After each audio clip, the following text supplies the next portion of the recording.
રણાવાવની જાંબુવંતી ગુફા ખાતે ગુરુ પૂર્ણિમાની ઉજવણી કરવામાં આવી હતી, જેમાં રામધૂન, મહાઆરતી અને મહાપ્રસાદી સહિતના કાર્યક્રમો યોજાયા હતા. સંત શ્રી રામેશ્વર બાપુની જગ્યાએ થયેલા ઉજવણીમાં મોટી સંખ્યામાં ભક્તો જોડાયા હતા. આ ઐતિહાસિક જગ્યા કે જ્યાં ભગવાન શ્રી કૃષ્ણ પણ જાંબુવન સાથે યુદ્ધ કરવા આવ્યા હતા અને રોકાયા હતા, ત્યારે વર્ષ દરમિયાન અહીં અનેક કાર્યક્રમો ઉજવાય છે. श्री रामेश्वर दास बापूनी जय।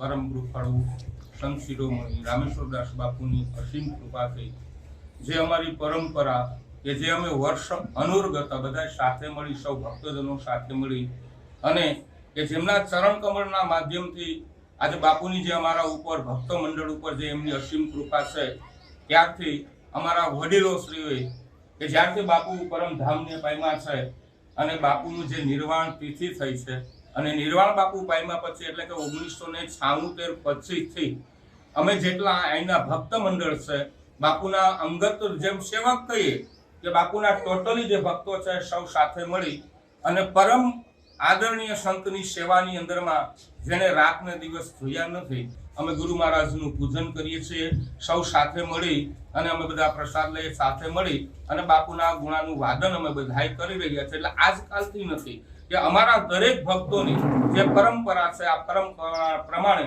અમે ગુરુ મહારાજની સેવા કરીએ, દાદાના ચરણમાં અમે પ્રાર્થના કરીએ છીએ. અને એટલે જ આપણા શાસ્ત્રમાં લખ્યું છે કે ગુરુ ગોવિંદ દોનો ખડે કિસકો લાગુ પાય, બલિહારી ગુરુદેવ કી જિસને મિલાયો, કે જેના માધ્યમથી આપણને પરમાત્માની પ્રાપ્તિ થાય. એટલે શાસ્ત્રો તો કહે છે ગુરુનું મહત્વ ઘણું બધું બતાવ્યું છે.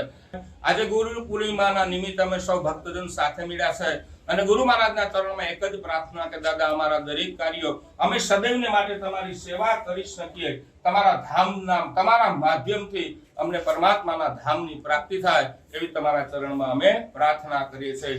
તો બોલીએ સદગુરુ દેવ